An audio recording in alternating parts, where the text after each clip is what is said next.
Bismillahirrahmanirrahim. Assalamualaikum warahmatullahi wabarakatuh. Perkenalkan, nama saya Enda Meliana, NPM 1921919030 dari kelas 2 Penjas. Sebelumnya terima kasih kepada Ibu Meli NH SPD MPD yang telah memberikan saya izin untuk memaparkan materi mengenai strategi belajar mengajar gerak. Sebelumnya saya akan menjelaskan pengertian belajar gerak. Belajar gerak ini tidak lepas dari belajar pada umumnya. Belajar gerak atau olahraga merupakan bagian dari belajar yang melibatkan emosi atau perasaan dan aktivitas fisik. Di sini juga ada strategi. Strategi juga yaitu merupakan usaha untuk memperoleh kesuksesan dan keberhasilan dalam mencapai tujuan belajar. Selain itu, strategi pembelajaran dapat diartikan sebagai perencanaan berisi tentang rangkaian kegiatan yang didesain untuk mencapai tujuan pendidikan tertentu. Strategi pembelajaran juga didesain untuk mencapai tujuan atau termasuk penggunaan metode dan pemanfaatan dari berbagai sumber daya atau kekuatan dalam mempelajari yang disusun untuk mencapai tujuan tertentu. Dari susunan tertentu yaitu ada pengaturan urutan materi belajar. Jadi proses belajar yang bertujuan untuk menguasai gerak keterampilan berlangsung dalam 3 tahap atau fase. Yang pertama, fase kognitif. Fase kognitif ini merupakan tahapan awal dalam belajar gerak keterampilan. Di sini juga pelajar berusaha untuk memahami bentuk gerakan yang dipelajarinya, kemudian mencoba untuk melakukan berulang-ulang gerakan tersebut agar dapat membentuk gerakan yang maksimal. Selanjutnya yaitu fase asosiatif. Fase asosiatif ini merupakan fase kedua dalam belajar gerak keterampilan yang membatasi antara fase kognitif dan fase asosiatif adalah dalam rangkaian gerak yang biasa dilakukan oleh pelajar.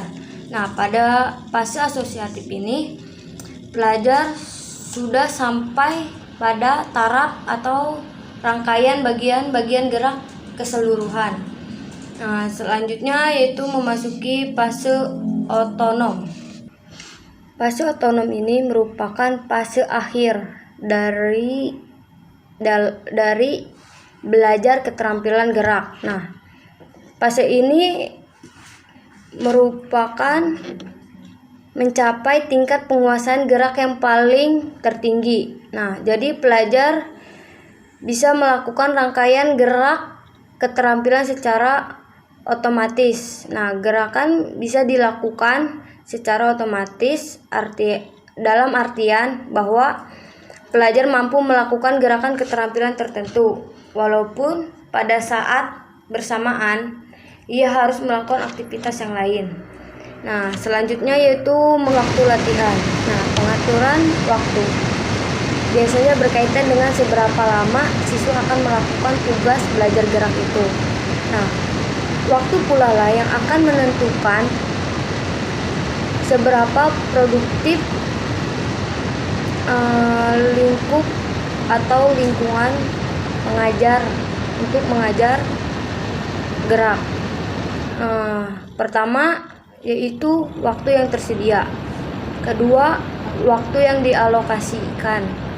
Ketiga, waktu aktivitas belajar. Selain itu perlu pula diperhatikan jeda respon tugas belajar gerak. Jadi jeda waktu pada saat guru memberikan tugas gerak dengan waktu siswa memulai gerak dan akhirnya tugas gerak yang dimiliki siswa. Terus kemudian jika ada kesulitan dalam mengatur waktu berolahraga, cobalah beberapa tips berikut. Tips yang pertama yaitu jadwal olahraga yang fleksibel atau membagi waktu latihan agar Anda sesuai dengan jadwal sehari-hari. Kedua, masukkan olahraga dalam jadwal harian. Ketiga, memiliki rencana cadangan. Keempat, ubah cara berpikir Anda. Kelima, nikmati aktivitas yang Anda jalankan. Nah, selanjutnya itu mengatur lingkungan belajar.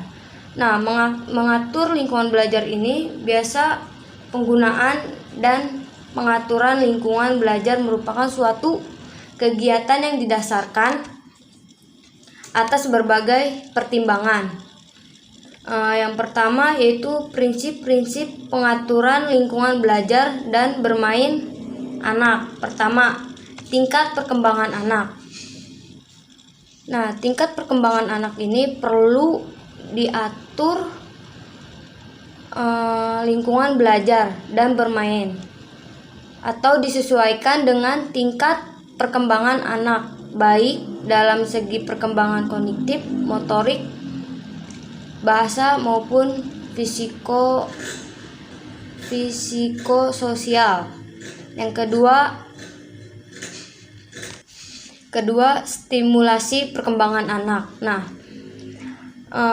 dalam stimulasi perkembangan anak ini perlu diatur dengan tujuan untuk menstimulasi perkembangan anak. Oleh sebab itu, lingkungan tersebut harus memberikan kesempatan yang luas kepada anak untuk bereksplorasi, menyelidiki interaksi sosial, komunikasi, dan meningkatkan kemampuan koordinasi gerakan motoriknya. Yang ketiga, menghindarkan anak cedera. Ketiga itu menghindarkan anak cedera. Nah, jadi dapat dihindarkan dari anak cedera itu berkemungkinan menempatkan alat-alat, memilih alat permainan, dan mengatur ruangan perlu memperhatikan keselamatan anak. Nah, jadi guru harus menyadari perlunya perancangan dan mengorganisasi lingkungan belajar anak dengan tujuan agar anak selalu tertarik dan berstimulasi untuk mau belajar. Selanjutnya yaitu kegiatan harus dilakukan anak yang berkaitan dengan tujuan khusus yang hendak dicapai. Nah, jadi apabila tujuan khusus pembelajaran itu penting, jadi pengembangan keterampilan sosial, perkembangan keterampilan sosial perlu dilakukan. Maka guru harus mengatur ruang atau lingkungan belajar yang memberikan kesempatan pada anak untuk berinteraksi di dalam kerja kelompok. Misalnya, guru mengatur tempat yang menarik minat anak untuk berinteraksi di dalam kelompok, seperti menyediakan sudut permainan drama atau bermain dan lain sebagainya. Selanjutnya kita memasuki ke metode belajar. Nah, metode belajar ini yaitu ada faktor belajar gerak. Nah, dalam hal ini faktor yang mempengaruhi proses belajar ada 7, yaitu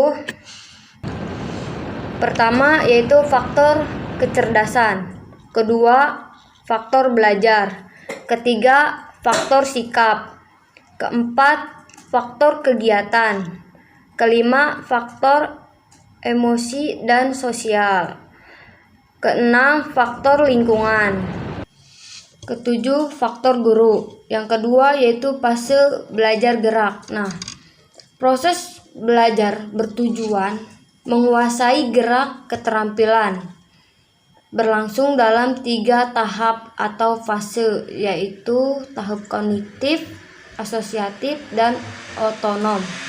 Nah, belajar gerak yaitu dilihat dari kondisi belajar gerak tersebut agar suatu keadaan yang diperlukan bisa terjadi dengan proses belajar gerak yang dapat berlangsung ke arah pencapaian tujuan, yaitu dengan cara kondisi internal atau kondisi eksternal. Mungkin itu saja yang bisa saya jelaskan. Kurang lebihnya mohon maaf. Wabillahi taufiq walhidayah. Wassalamualaikum warahmatullahi wabarakatuh.